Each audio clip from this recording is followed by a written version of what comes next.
a limousine, and the pictures on my wall. Every Saturday, rap attack, Mr. Magic Molly Mall. I let my tape rock till my tape pop. All right, we are here. Nelson is here, I think. He was with us. I think he'll be with us. But anyway, hey, week 4 had a little bit of everything. We had the knee injuries for Neighbors. Tyreek, that one looked bad. I think that might be it for Tyreek. Lamar Jackson, man, if you had him in fantasy, he kind of hamstrung your teams, that's for sure. Bucky Irving heading for the MRI machine as of now. I don't think we still know anything. We had the Jalen Warren fake out and the Kenny Gainwell absolute explosion. And we also saw a lot of breakouts in returns from injury. Ashton Genty all of a sudden, 3 touchdowns. Where did that come from? Xavier Worthy coming back. He looked like a success. The Falcons looked like crap 2 weeks ago. And then this past week, they looked great. Bijan, London, and Pitts all come through for us. Even had a tie game to end nearly 15 hours of action on Sunday. It was kind of a sucky end to the 15 hours, but hey, at least we got 40 points out of each team. And also, don't look now, but the Packers, Steelers, Bears, and the Falcons are all on bye. So let's get into it, guys. It's the Empire. We're a quarter of the way through the season. Time to take stock and make plans for our teams. What do you guys think about the quarter poll here? Is it an important point in the season? What's your process? Nelson, I know you've done a lot of talking about this in your Discord, so why don't you lead us off on this? Yeah, part of my process after 4 weeks, I think that's a good indication of what your team looks like, what they've been doing, and I try to evaluate them this way. I'm looking between 140 and 150 points on average per week. So anything below that after 4 weeks, I look at it as that team is struggling, has been below average. And is it due to poor performance? Is it due to injuries? And how to improve the team? If I'm somewhere in like the... So you're Nelson. Yeah, go ahead. No, I was just going to say, so you want to be basically, when you look at your teams, you want to be between 570 and 600 points total, pretty much. Pretty much, yeah. If I'm somewhere between like 560 and like 600, I feel pretty good about the team. Gotcha. Go ahead. And then anything over 590, 600 points, I'm looking at it as I'm exceeding expectations with those teams. At that point, with those teams, I'm trying to conserve my fab and save those dollars for when I really need to fire on a player. But I'm still looking at the weaknesses where there could be players. I got to be honest with my evaluation, right? So are players overperforming? And if they are, is it sustainable, or is it just those guys are doing it right now? They're a flash in the pan. And if they are, then I got to be able to be truthful with myself and say, okay, I need to try to work on upgrading that position. So for me, I do this in quarters. So week 4, I do it again in week 8. And then that's kind of like, that gives me a good indication. It's a week-to-week game. I get it. But I think that for the first 4 weeks of the season, it's a better indicator with your teams, because you could have had a 100-point week and then you had a 170-point week, and the team shows you that, like, okay, you had a dud, but it's capable of putting up big numbers, right? So it's the teams that 560 and below where I start getting a little bit concerned. If the teams are in the 500, 520 range, then you really have to grind and evaluate what's wrong with those teams. And for us, we're in high stakes leagues, right? So there's no trading. We can't improve our teams that way. We can only improve it through waiver wire work, right? Or I said this in the Discord, that we have players like Brian Thomas Jr., right? Chase Brown, Jamar Chase. all those guys are underperforming for one reason or another. Now's not the time to sit those kind of players. If they got you in the hole, they need to get me out of this hole, is how I look at it. And if I drafted them in the first 3 rounds, it's because I think they're capable of putting up 30-point games. So I'm not going to get cute and start sitting those caliber type players for, nonsense. Because when I sit them is when they're going to go and put up, that 30-point game that you needed. And, a perfect example, not that I don't think anyone was, at this point with Genty, but Genty is a good example of, I'm getting shit out of him. I'm going to sit him. And you were a fool if you did that. I'm sorry. There was so much talk on the radio and pods so far this last 5 days. If you sat your first round pick in Genty going into a game in week 4 versus a bad defense, you shouldn't be playing this game. You're an idiot. Go ahead. Sorry, Nelson. Yeah. I'm salty today. Yeah. Listen, and I know for the most part, most people are not going to do it, but I will say this, the show will remain nameless, but there was a show out there that was saying Benson over Genty last week, that they would have started Benson. So I'm just saying that you don't want to do that. If those caliber type players are capable of those type of games, and if you're in the hole right now, you're just going to dig a deeper hole by sitting those type of guys. You got to just let it play out at that point. So that's kind of my process 4 weeks into the season. I just want to follow up quick on what Nelson's saying here, and to his point, you could get mind effed a lot right now at this point in the season. You don't like your start. You don't like some of the players on your teams. They're underperforming. You go and you look at your standings, and you're in 11th place with 500 points, 505 points, and you're looking up at everybody else in the league, and the guys in first, second, third place are 610, 620. You're like, oh my God, I'm 100 and 120 points behind this. The sky is falling. I'm the Genty lad owner in the first 2 rounds with a couple other bad underperforming players around here. You can spend the next 4 weeks having that flipped, having just say a Genty performance out of your players, like a BTJ or whatever, in week 5 through 8. And these next 4 weeks, from weeks 5 through 8, your team could do the exact opposite flip as the first place guy who's got Neighbors, got Lamb, got CMC. Any of these guys could go backwards the other way while your lad team decides, Lad McConkey starts scoring 23 points a game for the next 3 weeks, and your underperforming players shoot up and have a nice next 4 weeks. And before you know it, your 11th place team is going from 8th to 6th to 5th to 3rd. The next 4 weeks, you could just flip the standings. So even though it looks like the sky's falling right now for a lot of you and a lot of teams, you just got to look at it as, all right, these guys got off to a nice 4 weeks. Now let me go have a nice next 4 weeks. And with all these injuries and bench players coming into starting lineups, maybe you're the Woody Marks owner, the Trey Benson owner. These guys start coming into your starting lineup, and you outscore the guys that just outscored you by 100. You outscore them by 100 the next 4 weeks. So don't make any crazy drastic moves if you see some, light at the end of the tunnel. Yep. Matt? Mm-hmm. Yeah, I mean, basically everything Nelson said, Chris said. But yeah, it is an extremely important time. It's an autopsy you have to take on your teams. And, we have a 20-round draft. So you got 10 roster spots, and you got to hope that in these first 4 weeks, guys with upside that were out there, you were getting. They might not have been producing. The Hortons, the Rashad Smiths. I'm not saying these guys are going to, but that's your hope. Like Chris said and Nelson said, you got to play those guys that have underperformed. And if those guys uptick and you lose somebody like a Neighbors, you're not replacing Neighbors, but you're hoping you can get a guy who can be solid for you as the season progresses. And I mean, it's just, you really need to take stock. Like I got a 1-3 team that's second in points.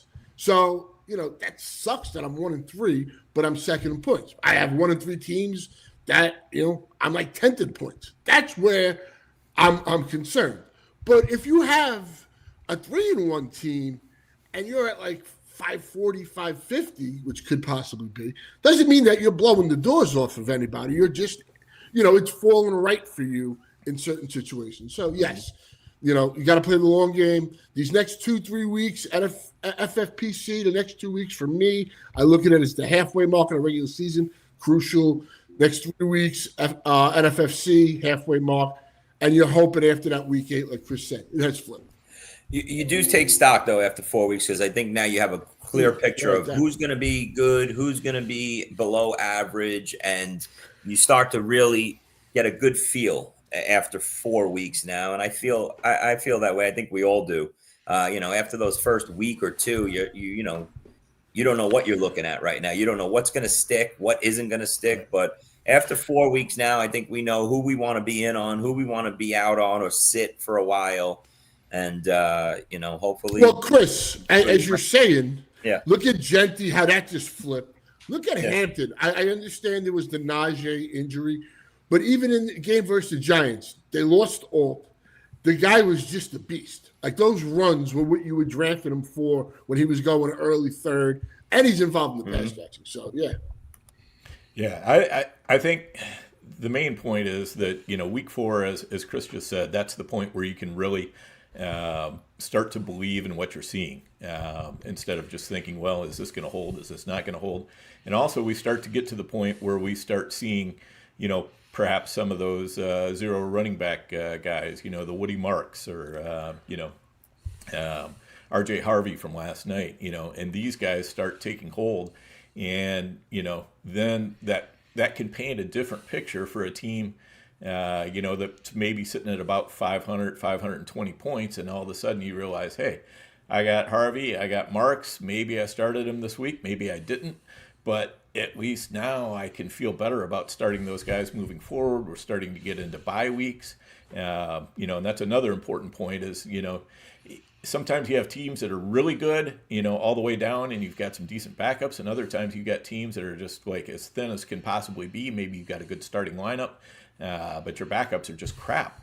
And you get into the buys, and all of a sudden, and when you're sitting at 520 points and you got a team that doesn't have any depth, you're in trouble. Yeah. But, if you're sitting at 520 points and you got great depth, and maybe the team sitting at 600 has terrible depth, hey, this is where you catch up, like Chris was talking about. So I think every team is kind of its own, its own puzzle, and you've got to look at it not only as, what is this team got itself? Maybe you've had Kittle on IR, and that's been holding you back a little bit. But if you've been scoring pretty well, you got 540 points, and you got Kittle on IR, you might be just fine when he comes back, especially if you got good depth to make it through the bye weeks. That might be a team that doesn't look great right now, but it can be great. And, like I say, you could have that 600-point team, but it's real thin, and all it's going to take is an injury or two, and all of a sudden you're going to be tanking through the standings. So I think the most important thing, though, just be watching for what each team needs to be doing every week. Nelson was talking about this.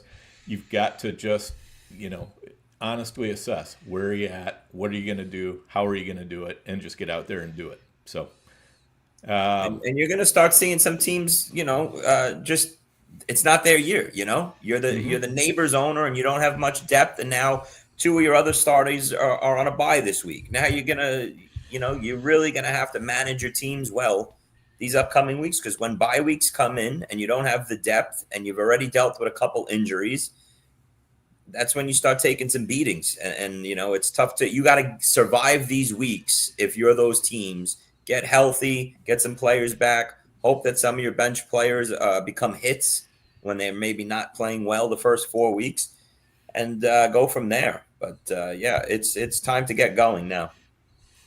Yeah, no doubt about it. And one thing we're going to get going on real quick is we're going to take a short break, and then we will be right back.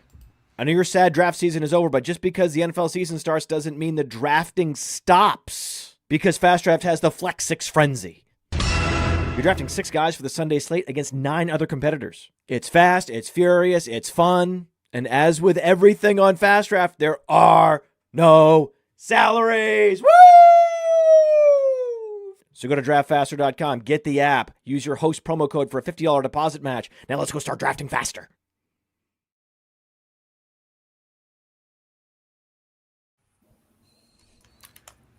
All right, and we're back. And let me tell you, I've been doing that Flex 6 Frenzy the past couple weeks. It is a lot of fun. If you haven't tried it out, it's super easy to do. It's very quick.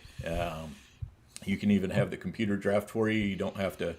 You can set your own, basically set your own rankings, and then enter it in turbo mode. And every time a draft fills, it'll automatically put you in there and automatically use your rankings to draft with. Or if you like to draft yourself, these drafts take like literally 6 to 8 minutes to draft. So lots of fun. Give it a try if you haven't. And let's move on. I want to kind of throw it into to Chris first. And we need to start making sense of what we saw this past week. What does it mean moving forward? What do you think, Chris? What's on your mind? Well, a lot's on my mind. There's a lot of observations going on, but I want to just cover the running back landscape coming out of week 4 real quick, if I could. That's what's really on my mind. The running backs continue to shine. The early down backs, most specifically, we saw major wins coming out of this week from Omarion Hampton, Genty, Josh Jacobs, Devin Achane, Bucky, as long as he's healthy, and James Cook. These all first, second, and third round running backs all killed it again. The arrow still continues to point up on all these guys now. These are all hits. And I say all these names with the exclusion of one major one, and that's Derrick Henry. Derrick Henry owners are sitting there blindsided right now after week 1 looking like, oh, my God, we missed out again fading Derrick Henry. And this Raven team is in shambles right now, especially with the Lamar injury. Derrick Henry's gone 0 for 3 the last 3 weeks pretty much as a mid-second round pick. And Derrick Henry owners aren't having fun right now that all these other guys, running backs surrounding him on the draft board are. So that's one thing. I think if you're the Ken Walker and Zach Charbonnet owners, you're in for frustration city. I can't name either one of these, obviously, as top 12 running backs. Both of them are RB2s the rest of the way here. If you're an owner of one of these guys, you need the other one to go down, and I think you have a top 6 RB1 on a weekly basis in either one if the other one gets out of the way. So I think that's what we got in Seattle. Jaylen Warren, I think with him missing the game the other day and Kenny Gainwell's performance, I think that bell cow role for Jaylen Warren that we were starting to get excited about is probably a thing of the past. It's only going to be a wish. Gainwell has earned his role here. It'll be a 1-2 punch, I think, coming out of the bye for Pittsburgh. And then I'll wrap up a couple quick observations. Other guys with running back. Quinshon Judkins is going to be one of the best picks in the top 150 overall. He's a bell cow on this team, 21 carries, 4 targets, and 4 catches. You could look at him as a high-end RB2, I think, going forward. Kendre Miller for the Saints, I think, is a nice bye-week replacement. He looks really good. He passes the eye test. They're starting to get him more touches to mix in with Kamara. And, it's been the Woody Marks week. We could start cutting him comfortably into our lineups.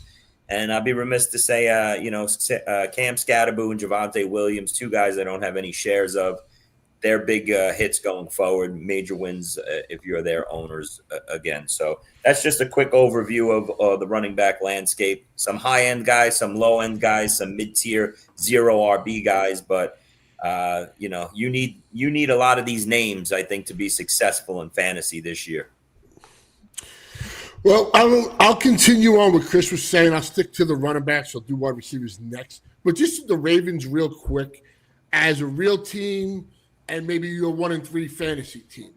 The Ravens going forward, let's say Lamar's healthy, he dodged the bullet and all that. Their defense just got wiped out. They lost one of their best players for the year. Everybody looks like they're out for multiple weeks. 6 starters on defense, Matt.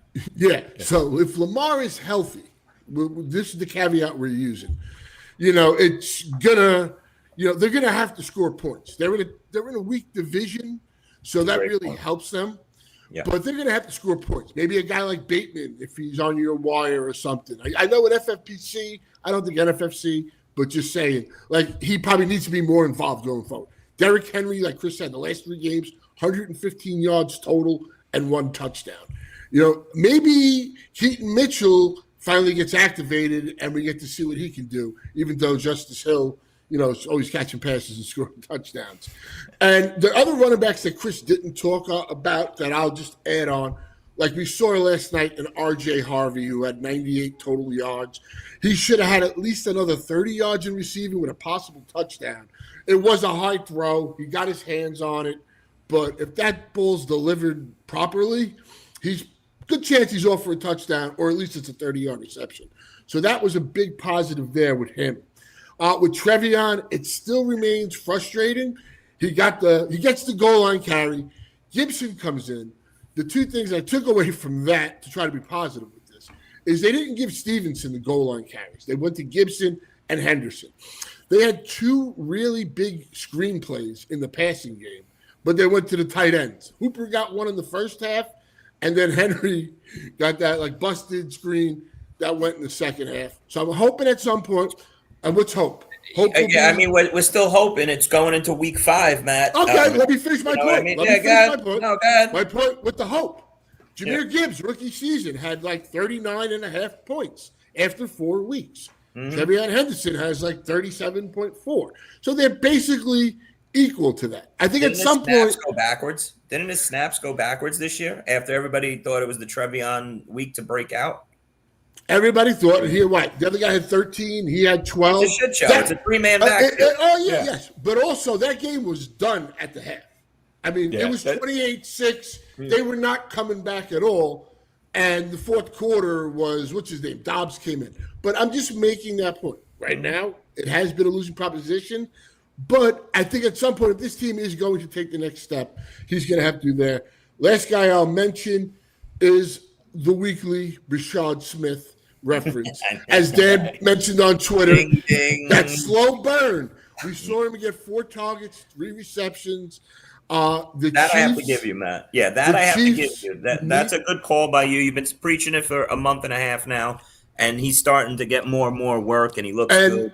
I'll end my points with this. Like I said, those first 4 weeks, I'm sticking with the running backs. I'll do wide receivers next round. But the first 4 weeks, Harvey has been disappointing. Trevion, you haven't really seen these guys do anything. If that flips, that's going to make a big change for a lot of teams. And I will take the L on ETN this week because, again, the guy gets a 48-yard rushing touchdown. He had another big run. And the funny thing is, Tootin had his first negative carry of the year. He still made 3 people miss and was minus 1 yard. So. All right, can I just make one quick point because Matt just hit something that was very important. Early in draft season, Lamar Jackson, I kind of faded him this year. I don't have any shares, okay? It was with the caveat that I was like, this Ravens defense is going to be so elite. Lamar's never going to have to open it up and play high-scoring games. 4 weeks into the season, it's probably the most shocking thing how bad this Ravens defense is. And you have to be giddy if you have Lamar and he winds up being healthy and doesn't miss any time with his hamstring or maybe a week. But this defense being so bad, Lamar, if he's healthy, running and throwing, he will blow away every quarterback on a weekly basis as the elite QB1 and win a lot of people a lot of money this year. So I'm sorry. You guys can pick it up from there. Yeah, all right. Nelson? My observations are that so here's my observations. After 4 weeks, you got to evaluate your teams, you evaluate players. They're starting to tell you a story, right? But I also believe that there's guys that either are underperforming and could flip it around because we see that every year. Last year it was the same thing. I think Matt just brought it up that Gibbs wasn't really doing all that much first few weeks. Well, that was from his rookie season that I was mentioning. Okay, from his rookie season. Yeah. So like the first few weeks wasn't doing much, and then he came on strong. So especially with younger guys, that definitely can be the case. So I want to be careful with it goes team by team basis, but I want to be careful with cutting these young rookies that have they're doing nothing, right? They have no role in their offense right now, and you can't see it. But if they have the talent, they have the upside that, they could potentially be one injury away, and you can afford to hold on to them. I think this is not the week for you to go. I'll give you an example. If you're okay with injuries and you're okay with bye weeks and you have a starting lineup, I'm not dropping a guy like Jaden Higgins for Darius Slayton is an example that I'll give you. Luther Burden. I'm not dropping Burden for a Slayton, right? To me, it's team Nelson, dependent. Just because you mentioned those two names, this past week I saw a lot of Higgins drops. Burden was available in a couple of – this is FFPC. And Burden was available in a couple. I got him, I think, in 2 out of the 3. So it's – as you're stating it now for NFFC, in FFPC, I saw this happening this week. So yeah, so it's one of those delicate puzzles that you're trying to put together with your teams, is that you want to stash high upside guys, but some teams just can't afford it. So it's team by team dependent for me, especially if you're playing volume.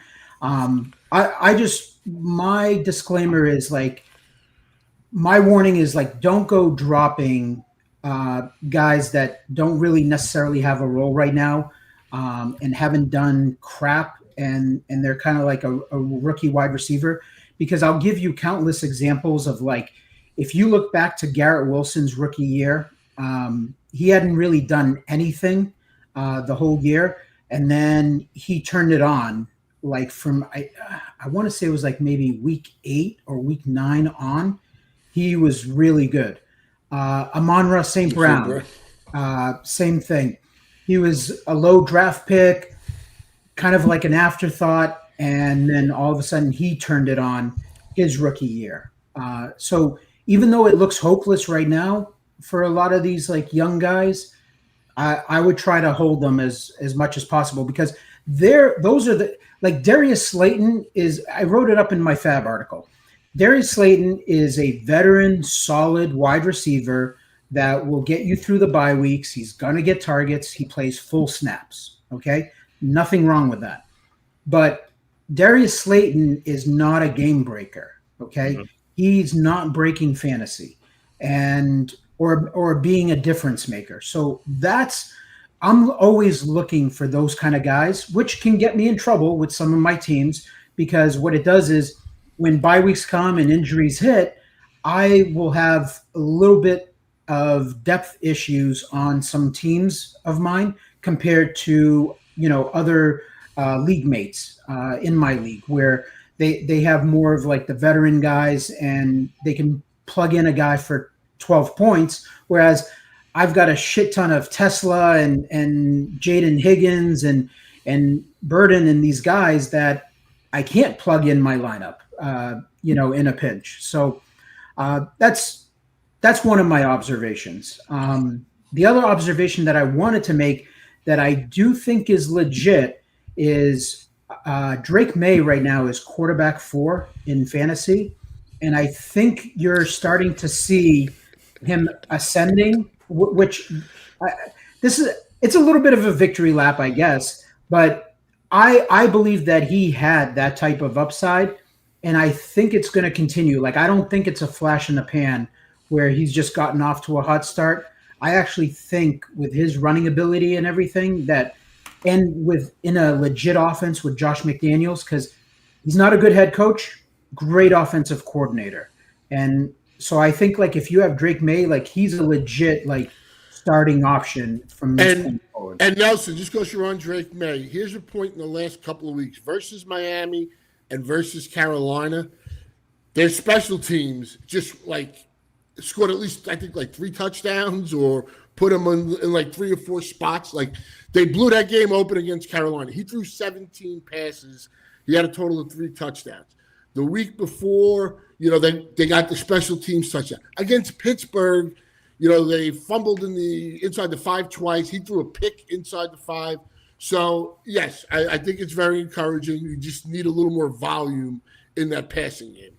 Yeah, 100%. So he's been doing this despite that, right? Mm-hmm. So he's QB4 despite that. So that's what I'm saying. Like, I think things are looking up for him. And this defense, I think, they're decent against the run, but this defense maybe is not as good of a real life defense as I thought it might be. Which that was my hesitation with May, was the fact that, all right, I'm going to have him on a ton of teams as my QB2, but does he really have the upside if this defense is legit? It's kind of like, to Chris's point with like Lamar, right? If this defense is legit, they're not in many shootouts, and that caps his upside. Well, there's a lot of that with defenses this year, but Nelson, to your point, the New England, I'll hold out judgment on their defense because they did it without Christian Gonzalez the first 3 weeks. Now Christian Gonzalez came back and pretty much shut down Ted McMillan, probably shuts down most wide receiver ones, shuts down half the field. He's that big of a game changer. Him and Surtain are the 2 top corners in the NFL. So maybe that defense gets a little better. As compared to the Ravens defense, that defense is just going to be, garbage going forward. Yeah, I don't see any hope for them, getting any better. But fantasy defenses, a lot of surprises this week. Just to take it real quick, Seattle, Jacksonville, these teams, we didn't expect them to have this good of defenses. These guys are difference makers. And on the flip side, the Ravens and a couple of other teams, shitty defenses. So I think the way we had an outlook on some, even Green Bay, we thought Green Bay was the best fantasy defense, elite defense possibly. They just got lit up on Sunday night. So just something to think about. Real quick on the Patriots, I mean, they've had a pretty easy schedule. Like, Miami, Pittsburgh. I mean, Pittsburgh's defense hasn't been the same, even though, they got the 6 sacks. And Carolina was just... I think that's the case, though, for the whole year, for the most part. They do have a favorable, the AFC. So I know the Bills have a really nice schedule for the most part, outside of having to play some first-place teams for finishing first. Mm-hmm. And that's the thing. I mean, going back to the Ravens, going back to the Cowboys, you want to be picking on these defenses anytime you can with your fantasy matchups.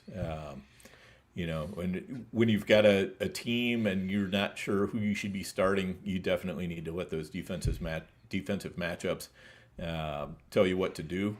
But overall, I think the Ravens are in real trouble, especially if Lamar is out for a couple weeks with his hamstring. I mean, he couldn't play it. They didn't let him play at all. I'm going to play in week 5. I think they're very...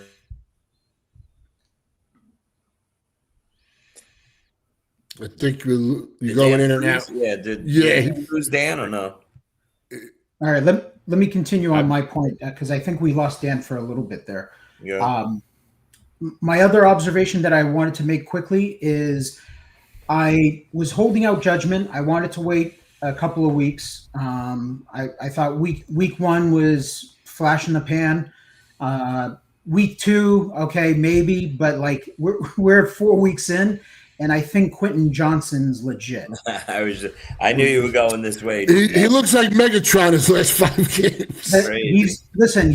We forget that this kid was good at TCU. We forget that he was a first-round pick, and we pass judgment. Kid can't catch, doesn't have hands. Yeah. I remember back in the day when Davante Adams had just come into the league, and we were saying the same shit about him. And Davante Adams. Davante Adams, I loved him coming into the league so much out of Fresno, and I was like, this kid's going to be a superstar. And then that first year and a half, it was like, I guess maybe I'll be wrong. And then all of a sudden, he became the Hall of Famer, Devontae Adams. You know. Yeah, I thought Devontae Adams after the first 2 seasons was like total garbage. Yeah.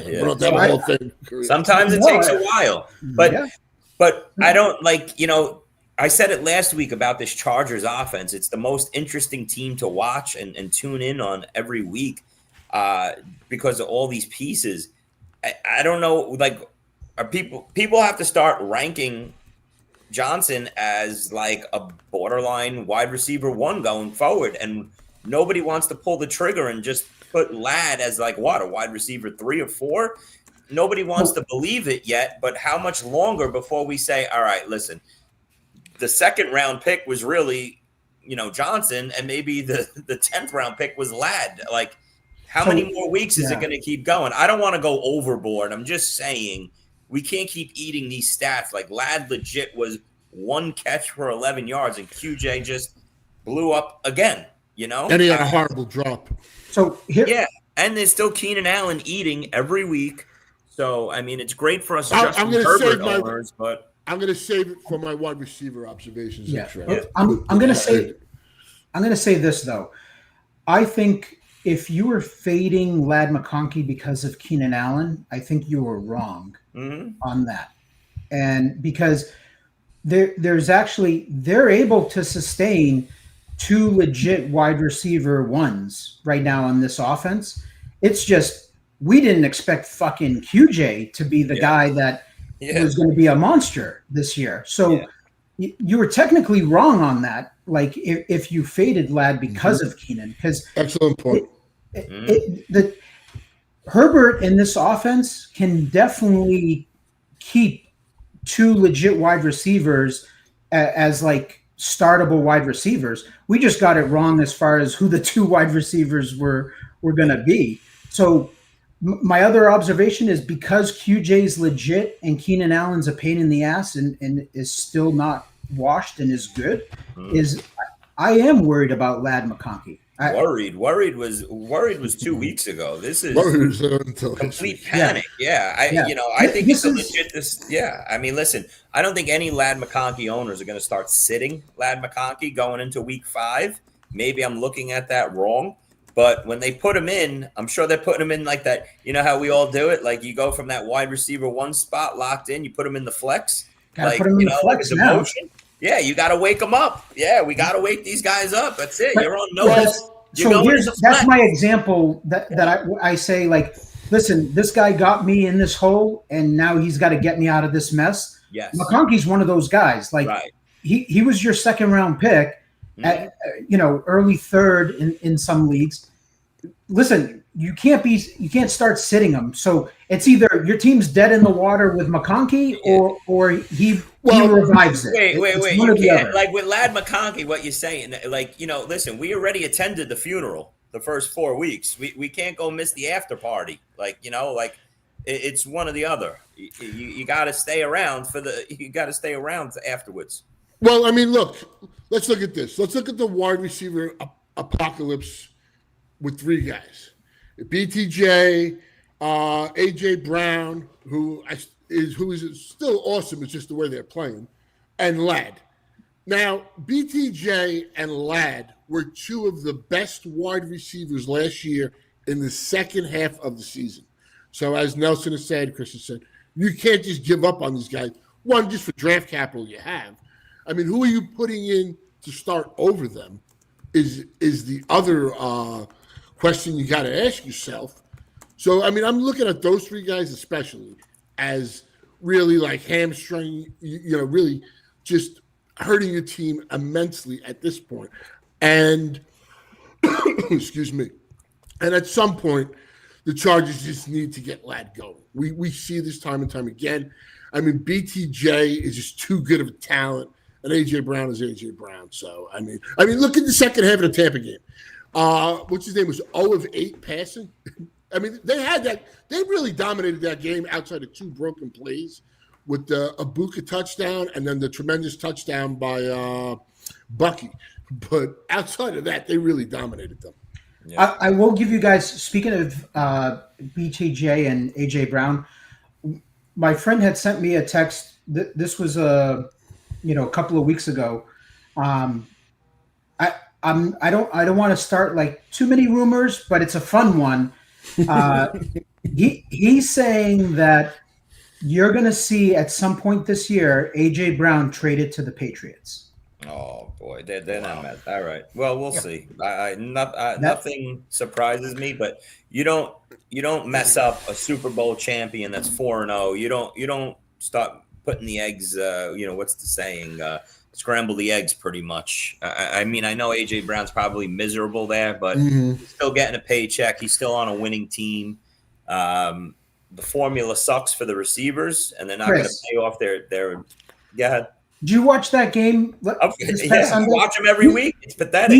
He's this close from losing his shit. 100%. Well, what was that thing he tweeted out or something? He put that quote, that cryptic quote. He's gonna fucking lose his shit. So. Eventually, yeah. I mean, and Chase and Higgins are going to be doing the same thing, but they're not going to be trading them. I hear what you're saying, Nelson, but winning cures a lot of things. And that GM, Howie Rossman, he's coming off a Super Bowl. They have the band back together. If this team is 10-2, AJ Brown's going to want to get out of town to go to a losing team. I don't know. He's still getting his paycheck. I mean, I know it sucks for his stats and everything, but I don't see him getting moved. Maybe in the offseason he says, alpha wide receivers want to be fed. They care about winning, but they want the ball. Yeah. He's getting paid. He's got his ring. Those things travel with him. Yeah. Let me crack that guy Spiteri. He wants someone to read Calvin Ridley's eulogy this week. Dearly beloved, it's over, and we can move on. I look Allen is the new wide receiver one there. He has supplanted him. But look, I'll start a fun rumor that's not going to happen. But I want anybody on the Colts, because they got Pierce. They got the what's his name, Mitchell, who basically cost them that game on 2 plays. Oh, that was sad. They got other receivers they're not using. They have one of the best offenses just in depth of like talented players. Send one of those receivers to the Giants. Give Dart like an Alec Pierce or something. That would make that a hell of a lot more fun and help develop that quarterback. You know what?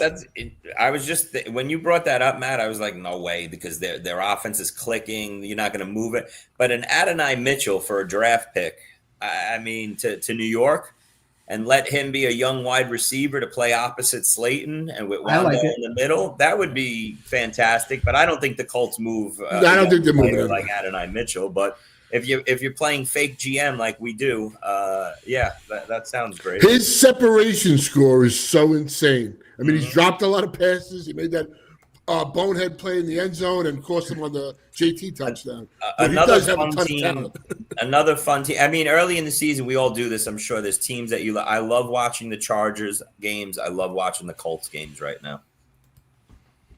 Mm-hmm. Yeah, Dan, what do you got?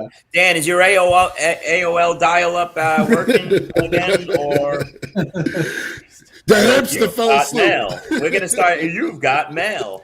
Yeah, no doubt. No, I do have a new internet provider on the way, but I've got to get cable. I've got like a 300-yard run out to my house, so that's got to happen that fast, first. So yeah, I know it's terrible. No, Calvin Ridley was one of the things I definitely wanted to talk about, and we've done that. But overall, I think New England is a really hard team for me to read. I can at least understand what's going on with running backs in Denver. And, you heard that from the coach, basically. Okay, we started rotating them on series this past week, last night, and that worked. And, so I think we're going to do more of that going forward. With New England, I have no idea what to make out of that backfield. I mean, I think the good news is Travion is at least marginally startable as a flex, or running back too if you really need it. But you're never going to feel real great about it. Yeah, I think Dan's AOL went out. Well, being that Dan mentioned Calvin Ridley, last point on this. Look at the difference between Calvin Ridley and George Pickens, two guys that were pretty much going close to each other, especially the last couple of weeks. And if you got Pickens, you're a winner. If you got Ridley, you lost big. And it's funny, Matt, because you know what? I was just telling a friend this yesterday. Every draft I was in, Ridley was a target of mine early in the fourth, mid-fourth, anywhere like that. Sometimes I even brought him up if a couple of my other guys went before him. But every time Ridley got picked in a draft, I was like, when one of your guys gets taken off the board and you're like, damn it. And it happened a ton to me. I went through a phase for the whole week of drafts. Like I wasn't getting him in any drafts. I got him in a few, but man, what a bullet to dodge, being in on somebody, but yet not getting enough shares of him. That's like some Neo shit, like, dodging the bullets. Exactly. But, and then now they want to come up and talk about, he ran 54% of routes this past week, which is an even bigger nightmare. They're trying to say it was to, protect him from an injury he's dealing with. So now here we go again. They're trying to act as if it's an injury that he's fighting to play through. It's just a losing pick. We could talk about every losing pick there is, but Ridley's in that mix as well this year. Absolute bomb. So, are we, Dan, are you back, or we're taking it from here? Yeah, I think you guys should probably mostly take it from here. Yeah, listen, I think we went around the horn here. Another observation, obviously, we're 45 minutes into the show, and we really didn't touch on the biggest news of the week, and that's Malik Neighbors. Losing your first round pick and superstar wide receiver is a death blow to your fantasy team. There's no way, like Matt said, to overcome that. You just have to hope that you have some depth on your bench to get you through. I look at it as playing in high stakes. You lose a guy like Neighbors, your team is no longer in the running to win an overall. If you have a really good team, it's like just try and compete and get in the money and try and win your league. But you lose a guy like a Neighbors, guys like that, I think it's I still think you're alive. I mean, it's tough. Not for an overall, Matt. I'll fight back on that. You can't lose your first round stud and still win an overall. I took Rice at 111 that Friday, and I finished 7th overall. So, I mean, I was pretty close. I think you're 1 in 1,000. I think you're 1 in a million. Then, if you lose your first round pick and you win an overall, Nelson, Dan, how about this? If you got JT, what do your odds drop to? I'm gonna say that the deck is stacked against you. Yes, but of course. On my neighbors' teams, my goal now is make the playoffs. Just grind. Just get me in the playoffs. That's my point. It's a mind shift. And then I have a shot. Yeah. So okay. I still think I have a shot because win an overall. If I drafted Quentin Johnson in the later round, yes. Like, who knows? Like he could. You got Judge JT, sure. A couple of those guys. Lessen. I'm just saying. Lessen the blow of losing Neighbors, and then in the shootout, you have the right, players where a guy puts up a 40, burger or something like that. Mm-hmm. It's doable, but right now, to me, it's like, okay, my team went from possible elite team, lots of potential, to okay, we just got to grind this out. We got to make the playoffs. There you go. All right. So yeah, I mean, I'm saying it a different way than Nelson just said, but I think the odds are stacked against you when you lose your first round stud. The only way you overcome it is if you drafted really well. You have a couple really nice bench pieces like a QJ to put into your lineup. Maybe you don't feel it as bad. I want to flip this to the topic was Neighbors, but this past week I went all in on going into the Fab War teams that I didn't have him and go get Jackson Dart. Okay. And Jackson Dart, I looked at it, especially on the teams where I had Neighbors. I was trying to hook the two of them up and hope that they were the special combination to take it from October through. Okay. The fact that he is a running quarterback as well. I think if you were the Burrow owner, which I was, and made sure I went and got Dart to fill in for my Joe Burrow teams, I have to say this. I haven't been this excited watching football for a 20-minute span than Jackson Dart's opening drive as someone that went all in and got all the Dart shares, saying, oh, my God, this kid is the truth. He's everything that I hoped and prayed he was, and him and Neighbors were going to make beautiful music together the rest of the season, and Dart was going to be this 25 to 30 fantasy quarter. The way they're designing runs for him, everything, and then in an instant, with Neighbors going down, you know the Dart excitement got sucked out of the room. So my point was to Neighbors losing him, but I think it's twofolded. If you're the Jackson Dart owner that got him off waivers, it's a double hit. You not only lost your first round stud wide receiver, but you lost the hope of a potential top 6 to 8 fantasy quarterback off the waiver wire. They don't grow on trees. I think Dart was going to be that guy. I think he's still going to be a useful QB2. But without your elite wide receiver 1, the ceiling gets, significantly small. Well, just sticking on the Malik Neighbors topic. Now, I'm looking at wide receivers where there's like hope. You got Worthy back. Addison came back this week. Rice in a couple of weeks. So, I mean, look, if you're able to, tread water, stay in it, not just get crushed. You can't be, if you're in the mix, you got those, and then again, those young guys. Like, look at Miami. Malik Washington hasn't done anything in the passing game. I bet his over 19.5 every week, and I lose it. Okay? But there's no more Tyreek. Troy Franklin needs to catch the damn ball a little more consistently, but he is heavily involved in that offense. And Torrey Horton, real quick, that was a 50-yard touchdown. He's got it. That was an incredible throw by Sam. I mean, he's got to catch it. There was good coverage, but it was in his hands, and it was pretty amazing. So there is, some hope in those aspects.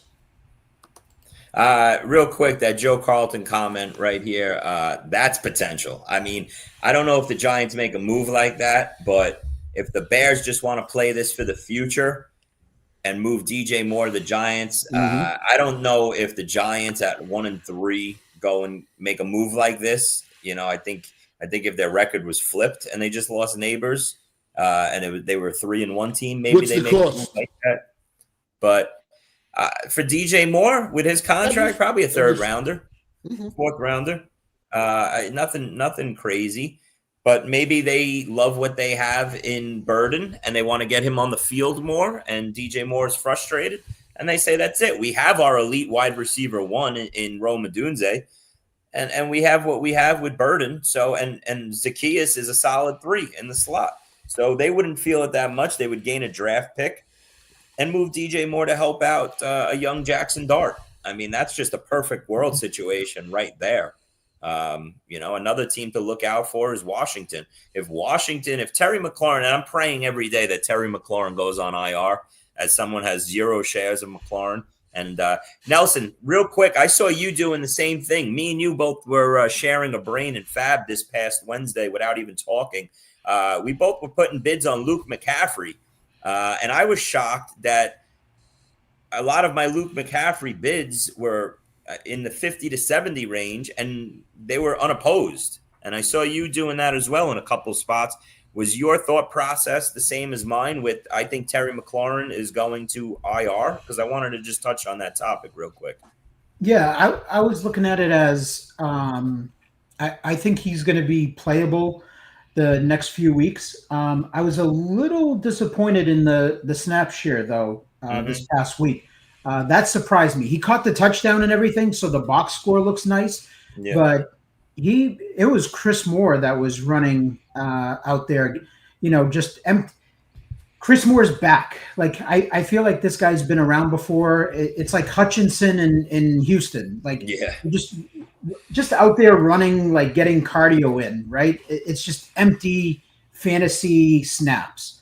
But I do think there's potential for McCaffrey and the Jalen Lane rookie. I think those two kids have some potential, because I read it differently. I looked at the whole McLaren thing with like getting second opinions and everything.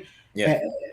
That didn't sound, too positive to me. So real quick, when I dug in a little deeper and found out that, he, and they said he was going for a second opinion. Okay. Obviously we all know that the first opinion is bad. Okay. But if you followed up on that, he went to the same doctor specialist that Jalen Johnson, the Bears corner, went to the week before. And Jalen Johnson was out with core muscle surgery, better known as sports hernia. Okay, we know this from Jarvis Landry a couple years back when he got the sports hernia. For wide receivers, it's a death blow. You can barely move. Okay, so he must have I was trying to put the puzzle together like a detective and say, okay, they're calling it a quad issue. Okay, yeah, this is what we do now. Imagine. Okay, and I'm like, you know what? You go ahead, CSI, Chris. Yeah, that's it. I'm like, yeah, I'm digging deep here. I need all the help I can get.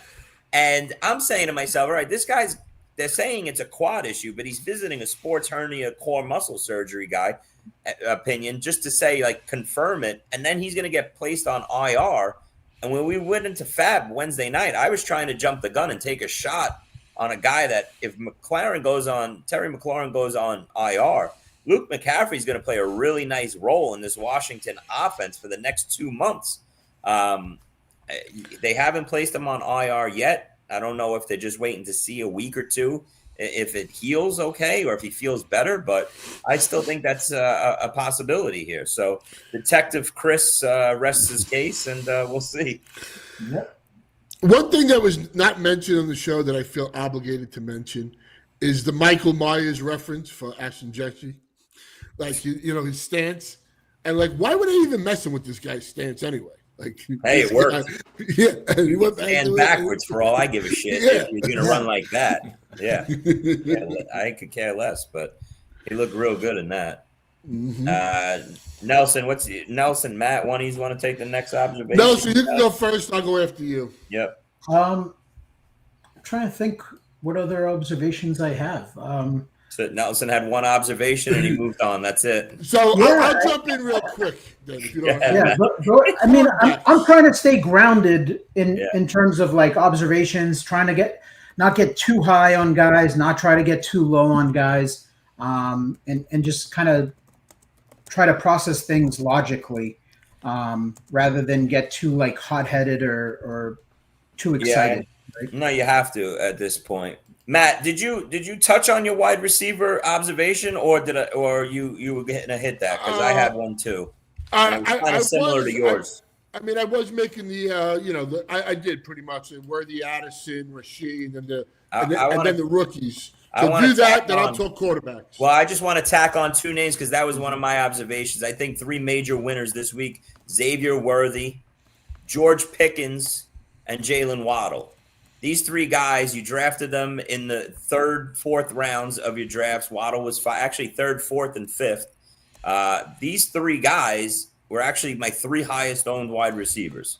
Okay, and I came out of the week, even though I lost Malik Neighbors, kind of feeling positive about the future of these three wide receivers. Okay, I'm excited about this Dallas Cowboys offense once again. Okay. Wait a minute! Last week you were like done with the Cowboys offense. Exactly, and then this is a week-to-week league, Nelson. This is a week-to-week league, 100%. And like I said last week and the previous week shows, I think we were all in on stacking the Bengals offense and the Cowboys offense. And after last week, we were all shell-shocked that these two offenses were pointing down. Obviously, the Bengals continue to point down, but after what we just saw with the Dallas offense without CD Lamb, and CD Lamb's over on the sideline looking like nothing's bothering this guy, hopping around, running around. When the F are you getting back if you're moving that well? So my point is this. After watching Dallas on Sunday night and Dak throwing it all over the place, Pickens looking like an elite wide receiver one, and Ferguson looking like a top 6 tight end, when you inject a healthy CD Lamb at some point soon, hopefully in the next 2 or 3 weeks, this is going to be the number one fantasy offense carnival in fantasy football. That's what I'm excited about, Nelson. That's what I'm saying. You bring Lamb back into what I saw on Sunday, and holy shit, this team might average 40 a week. Chris, okay? Give Ferguson some respect. The top tight end. Yeah, there you go. Listen, that's fine. Now, if you want to talk top 6 potential, we can talk about Bowers, right? He's got top 6 potential. He's got a chance to crack a top 12 tight end year. Yeah, exactly. just like everybody drew it up. But that's what I'm excited about. The Tyreek Hill injury last night with his leg dangling there, that was crazy. But here we go again for the 22nd time in the last couple of years. I'm back in on the Jalen Waddle bandwagon. I was going to be wrong again, most likely, as someone heavily invested in Waddle.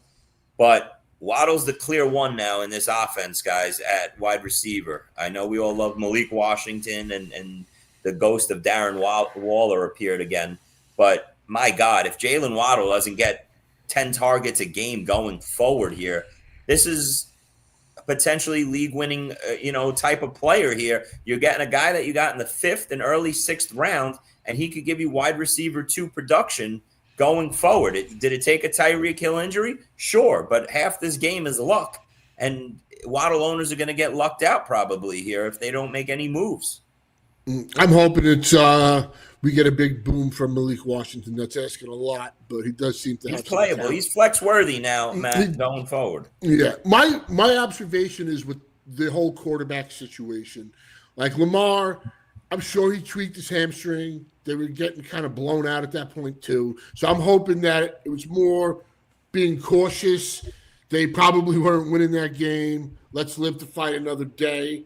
But this is the quarterback situation in general. And over the last couple of weeks, when like the Burrow went down and everything, Matthew Stafford might be one of the best quarterback pickups if he can stay healthy. Because if you look at them in the red zone, they're passing more than they have in the previous couple of years. Devontae Adams is becoming like a red zone monster. I mean, Puka has one passing touchdown on the season.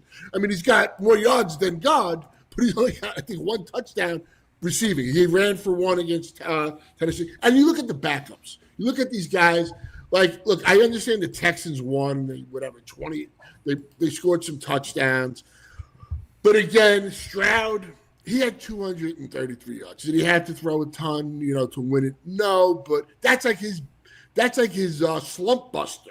Yeah. So, I mean, the Bears-Raiders game was one of the ugliest football games I've watched in a long time.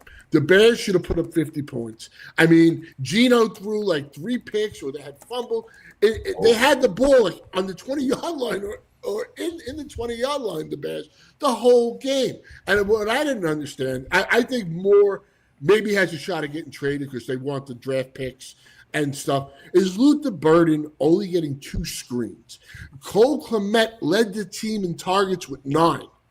You have a Dunze, you have Moore, you get the guy you traded up in the 2nd round who might be, I'm not going to say your best receiver, but might be your most dynamic receiver there. Your rookie tight end was out. Didn't mean you had to give Cole Kmet 9 targets. And it was just watching that game, it was just so ugly from Geno throwing pick after pick. And Caleb, I think Caleb's going to do really well against like the average to less than average teams. And if you have like a decent defense, he just seems to struggle. Yeah. And we won't touch on a lot of us with Geno Smith. He was a nice fill-in. We all thought nice fill-in quarterback, and a lot of us went that route, getting Geno and sitting Dak. And man, oh man, talk about blowing up. Great call by you on Dak, though. Yeah, that was huge on our team because we had whoever in. And Dak. Listen, Dak showed out. But all right, guys, we're going to take a quick break. We'll be back in a couple seconds.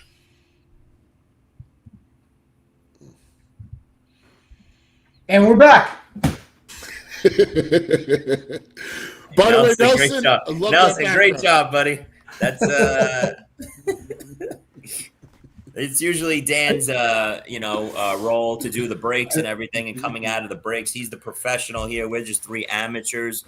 But for those just checking in, Dan is dealing with his AOL dial-up service today, struggling with it. And y'all are doing great. I'm just having to there he is. bite my tongue because there's so much I want to say, and it's just not going to come through. So, you want to try for Dan ran out to his mailbox 300 yards away, and he ran back, and here we are. So, all right, we touched on that Bears offense.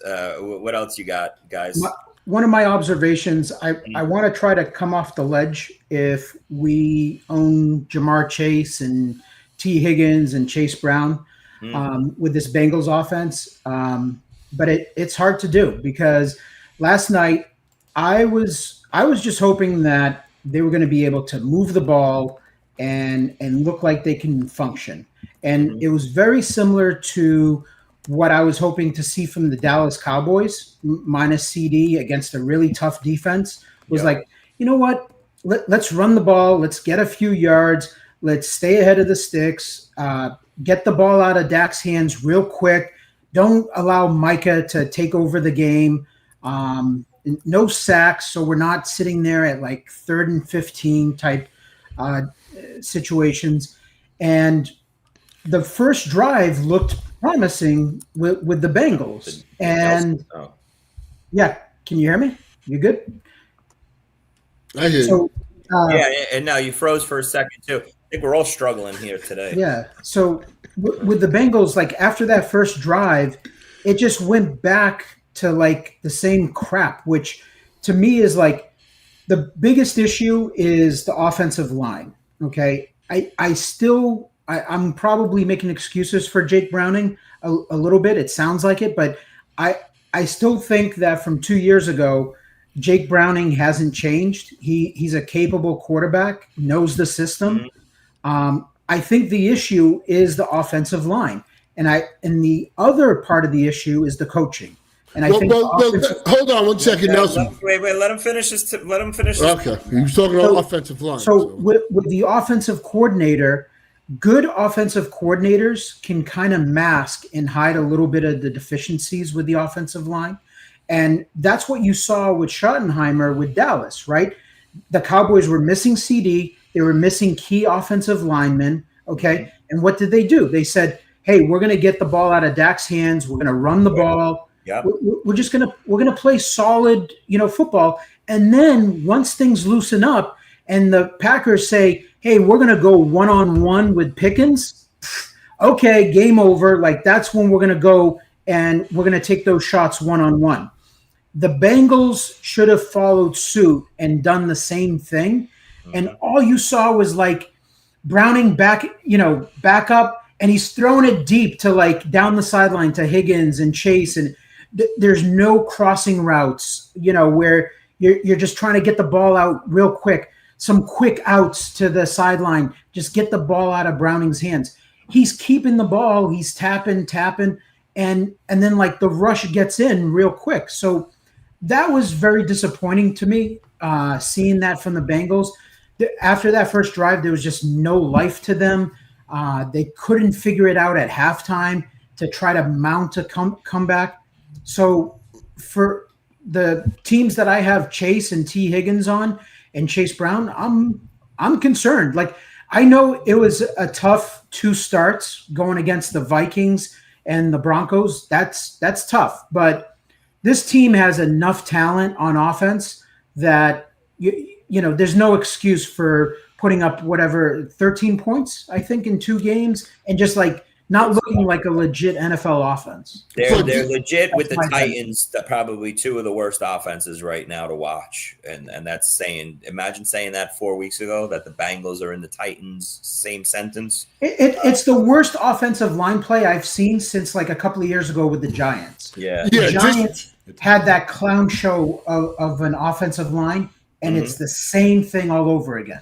Yeah, just to stay on that offensive line point, I think the one play that it just capsulated it perfectly. Probably wouldn't have been complete anyway because Surtain he stayed with the play. But on that 3rd and 2, I think it was the second blitz of the game. The Bengals had nobody in the backfield. They do the blitz. There's a picture I have on my phone right here. There are 4 guys on one Bronco.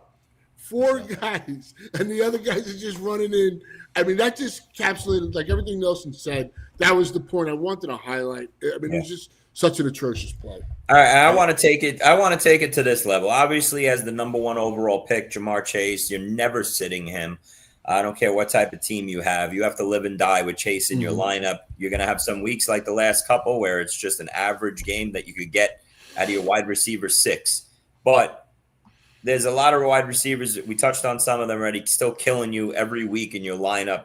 Lad McConkey, Ridley, DJ Moore, Jamison Williams. I want to know out of all these groups, Devonta Smith, most times other than week 3. But we'll start off with the guy we were just talking about. What are you guys doing with T. Higgins? I know personally this past week I sat T. Higgins, which sounds crazy, in 50% of my leagues where I have T. Higgins. I just couldn't go all in with a T. Higgins. I sat him in 50%. I'm wondering if that number is going to be even higher going into week 5. What do you guys do with a T. Higgins? And out of all those names I just mentioned, who's an automatic sit for you guys going forward out of all these struggling wide receivers? Nelson, you want to start it? Yeah. So with T. Higgins, he's very similar to me with like, okay, I've gotten into this mess with T, and I got to pick my spots, and he's got to get me out of this mess. I think against the Lions, I believe they suffered an injury to one of their corners, right? Mm-hmm. So I'm going to play him. I got to put him in there. I think Denver and Minnesota was a rough start, but I gotta hope that these freaking coaches like get their shit together, and the offensive line coach needs to get. They got to get in the film room. They got to figure shit out.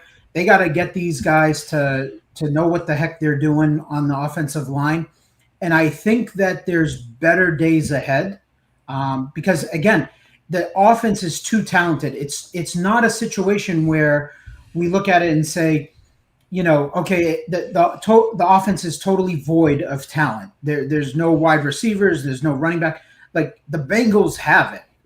They just got to fix that offensive line, and the coaching's got to get their head out of their ass. So I think there's still potential there. So, but I'm going to pick my spots. There were teams where I sat Higgins this week. I didn't just blindly say, "Oh, I'm just going to keep playing him." If I had a legit option, I definitely sat T. It will be the same thing this week. If I have a legit option, Higgins he's in that category of consideration to sit and until we see that this Bengals offense can play. But I'm not sitting T. Higgins. Like, let's not get crazy. Like, I'm not sitting T. Higgins for just anybody. It's got to be a legit option. Okay, but any of the other wide receivers, benching automatically? Ridley's toast to me. Ridley? Like, yeah, like I'm not playing him at all. Especially with like this whole injury thing. He played like 40% of the snaps. It's dunzo for him. Okay. You're not cutting him though, right? Oh, you can't. No, stop. I don't think you can cut him. I think you got it. All the shit that's out on the waiver wire. You want to put a Calvin Ridley? I mean, I know the name is bigger than the player right now, but that's a guy. I say it all the time. That's a guy that just lives on your bench. You put him on the bench. You let him rot there until hopefully week 10. He says he's healthy. He comes out with a 7 for 90 game and a touchdown. He puts 2 good weeks together. And then all of a sudden, you got a new flex player. Yeah. Who are the other wide receivers you said? Just some struggling guy. Ladd, DJ Moore, Jamison Williams, the Eagle receivers. I mean, DJ Moore is an easy sit for me. Like, yeah. He's on his bye week, so let me throw that out there. I know. Yeah. But moving forward, to me, he's an easy sit. Yeah. Ladd, again, very similar to T. Higgins. If I have a really good option, I'll sit McConkey. Otherwise, this little fucker's got to get me out of this mess. Yeah.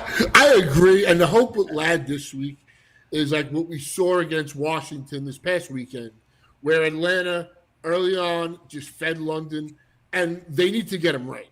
I mean, he's coming off, 1 of 6? He had a bad drop. I mean, I'm not saying they're not going to throw to Q and they're not going to throw to the other guys, but I think for this team, he's got it, especially with the line problems they're going to have. Maybe there's more quick slants involved. I just got to think that's going to be the case with him, and hope and pray. Yeah, one of our listeners, Casey Amsher, says, "Any hope for Jerry Jeudy?" Well, we'll leave the light on for you, Jerry, but only just because of the Tillman injury. Tillman looks like he's probably going to miss about a month. I don't know if that helps. The issue with Jeudy is Fannin. So with Fannin coming on, I feel like he's stealing some of that middle of the field production. Same with Njoku. Yeah. Yep. So Judy last year became like this, like poor man's Amon-Ra, and I use that term very strongly, poor man's Amon-Ra. Yeah, very. Amon-Ra's a beast. Like yeah. that like dude's dead Amon-Ra. broke Amon-Ra. Yeah.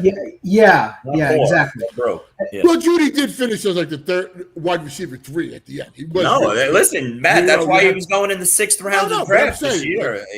But we just had to. But I think it's Isaiah Bond who he had more targets in the second half than Judy, than pretty much everybody. This is a guy that had high draft capital before the allegations and all that stuff. He was going to probably be at the top, maybe a second-round pick in the draft. Mm-hmm. And there's people that were saying that he's better than Golden.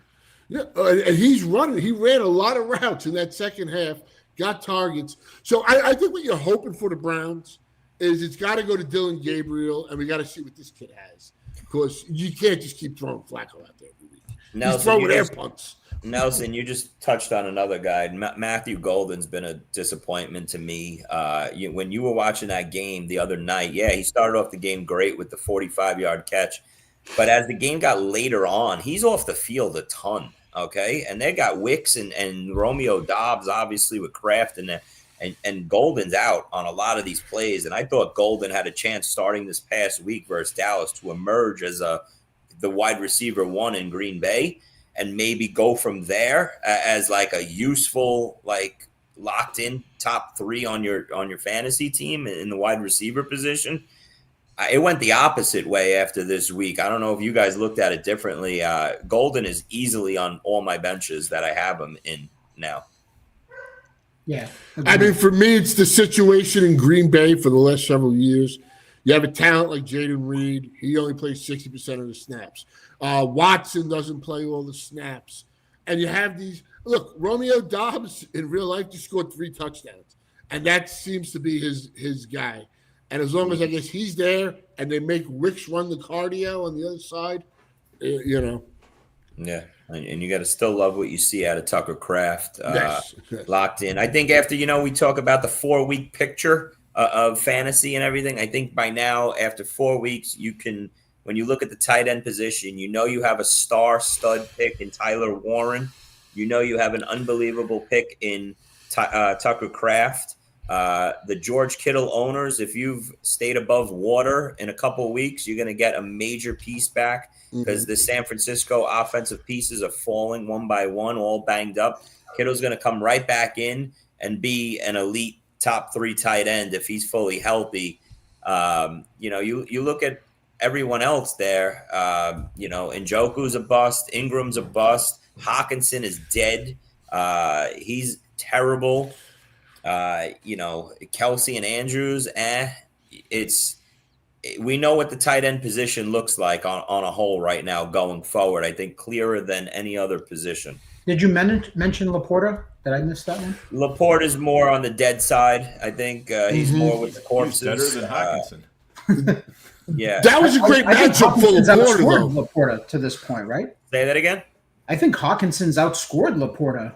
Yeah, just because. Listen, if you're watching these Vikings games, Hawkinson's done. He's washed. He's toast. And now with Addison back in the in the fold now, Hawkinson's going to play a distant third. He's going to be that 3 for 33 tight end each week over the middle, getting some dump downs, but he can't get downfield. He's just lost too many steps. And, it's just going to be a bad pick if you were relying on Hawkinson as a top 7 tight end off the board that could possibly make a run as a top 5 tight end. It's going in reverse. I still hold out hope for Laporta, though. I might look at it opposite as you guys is.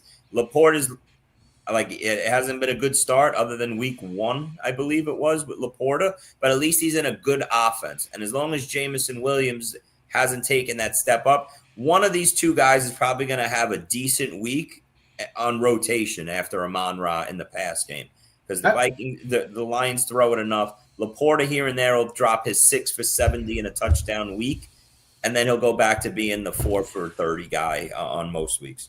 Yeah, I'm still holding out hope for those guys because last year we were, probably right around the same time. We were basically leaving Mark Andrews for dead. Laporta was off to a terrible start, and then those guys came on. So I think things change. I think those guys are good tight end options that, they haven't gotten off to the start that we want. We drafted them as a legit tight end one. We used a premium pick on these guys, and, they've fallen short. But I think they can still come around. I think they're the type of, their skill set is good enough where they can come back and be like a top 6 option. Hockenson is becoming a little bit more of a Ferguson type. I mean, because he's Carson Wentz helps that. Yeah, Hockenson is still going to be involved in this offense because he plays tight end. I mean, you're not going to run everything through the wide receivers. He legit had 0 points on 0 targets in the fourth quarter. Yeah, going into the fourth quarter, and then they needed to pass more. So, I they get needed what to you're pass saying. for 4 quarters. They were down the whole game, but he when you're 0 for 0 on 0 targets through 3.5 quarters. What did he do in week 3 though? A lot more. I mean, I don't think you can just look. No, he sucked actually in that week too, and then just late in the game, he had a big fourth I'm quarter. not going to write him off either. I mean, I think whether it's Wentz who's going to use him, and even if it's the rookie quarterback, he's going to need the tight end because he's a rookie. So I can't write him off. It's been very disappointing. I will agree with you on that. Totally agree with very that. Very disappointing. One thing we have to mention, I don't want to forget, because we have the bye weeks, is like Ricky Pearsall probably not playing on Thursday night. It sounds like he's got a deep bone contusion, maybe even a minor PCL injury. I don't know. I'm seeing all these kind of weird reports. So just add that to the unfortunate list of and just to wrap up that tight end, we can't go without saying Kyle Pitts again gets it done. And now, I mean, I know they're going into their bye week, unfortunately, at the wrong time. Okay, but Kyle Pitts here is maybe starting to put it together. And if that Mooney hamstring was, we won't get any news on Darnell Mooney other than I know the reports yesterday were like, he probably won't miss any time. But man, oh man, if that Mooney injury was a 3 or 4 week hamstring injury, you could start talking about Kyle Pitts as a top 6 tight end. Chris is getting the voodoo doll out. Oh yeah, no, I hope for injuries all the time. If I don't own you, I don't care. I'll be honest with you. I'm not going to bullshit. Quick question on tight ends: Darren Waller, real or fake going forward? I think he's kind of real until he gets hurt.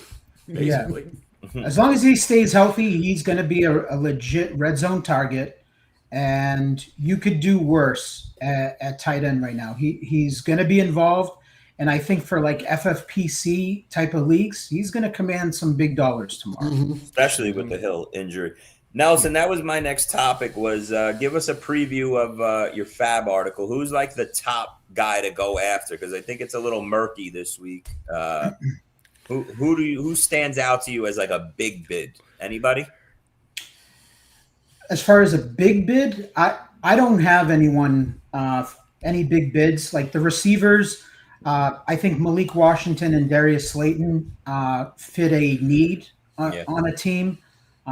So they're on the list, but I don't have big bids for them. So it's going to be a low week. You're basically what you're saying off the waiver wire, and we're not talking. Don't write to us and tell us what about Woody Marks. No, I don't have Woody Marks on my Fab article. Play team leagues. So here's the thing with my Fab article, guys. I don't list anyone that's 90% or higher owned in my leagues. So a guy like Woody Marks doesn't make the list. He's like 98, 99% owned in our leagues. So I'm never going to mention those guys. It's more for like deeper leagues, 10-man bench. Those are the type of guys that you're going to see in my article. If you play in like shorter benches where it's like a 6-man bench or something like that, there's legit options out there that I'm not even going to mention in my article. So my article for like guys at home that like play like in home leagues that are not super deep, my article is almost, borderline useless to you guys. I cater more to like the high stakes industry, and like if you're in a 14 team type of league or something like that. Yeah. Okay. What is the outlook? Waller's the biggest bid. Sorry, Matt. And that's just because of him being available and it being FFPC tight end premium. He's the guy that's going to go for the highest bid, I think. My one question is, what is the outlook on Woody Marks, going forward? Obviously, volume play, that they have no backfield, but do you take a little? Hey, it was the Titans. So, what do you guys think? Solid RB2 in lineups going forward. Catches the ball. Yeah, definitely in that 15 to 22 overall range at running back, in my opinion. Slowly but surely, he's going to take control of that backfield because Chubb's just not, he's not it. Yeah. Mm-hmm. Poor Chubb. Dan, what else you got? If you can speak. You guys hit pretty much everything. So yeah, I don't know how long my internet will hold out, but it seems like right at the moment. How much are we all loving going back to the early start of getting the day kicked off at 9:30 a.m. Eastern and having all these the early game. It makes the day feel a lot longer. We get it now for the next 4 weeks, I believe. Something like that. Yep. Yeah, I love it. I also love the double Monday night game. I wish it was back to last week's 7 and 10. I love that a lot more than last night's setup of the 7 o'clock start and the 8 o'clock start. But just wanted to throw that out there. I love the Sundays with the early starts, even if it's a shit game like yes, I agree, Chris. The one coming up, Cleveland and Minnesota. Waiting from 8 a.m. to 12 a.m. out here is so brutal. Usually I'm up at 6 o'clock anyway, and then Yeah, it's a nice little. It's like they throw us a little appetizer, for everything. It's something to watch while you're setting your lineups for the rest of your leagues. So yeah, you gotta get those early guys in, and beyond that, and you got to wake up, as you saw this week with Jalen Warren being. Did you guys get I noticed, so in the prime time, Jalen Warren was started 13%. Wow. That's surprising. That's surprising to me. That's probably a lot of West Coasters that got screwed on that one. But listen, if you're not doing your job, if you're putting this money up and you don't give a shit enough to, listen, not to toot my own horn, I walked in the door from the bar Saturday night, 3 a.m. Okay, I set my alarm for 8 a.m. I was up and ready to go, so I got that Jalen Warren news as soon as it broke.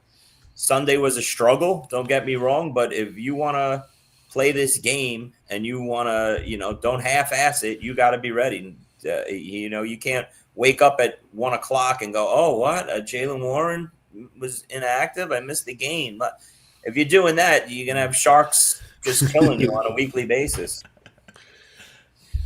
Everybody's laughing at me this week. Anyway, wait, I got one last question before we get out of here, guys. Okay. Say you're not the Lamar or Josh Allen owner. Okay. Other than Lamar and Josh Allen, who would be your third and fourth quarterbacks that you want on your fantasy team from here on out, rest of the way? Go around it in a circle. After Lamar and Josh Allen? After Lamar and Josh Allen aren't available. Who do you want as your fantasy quarterback as your next two guys up if you could pick the rest of the season? Oh, that's easy. Go ahead, Matt.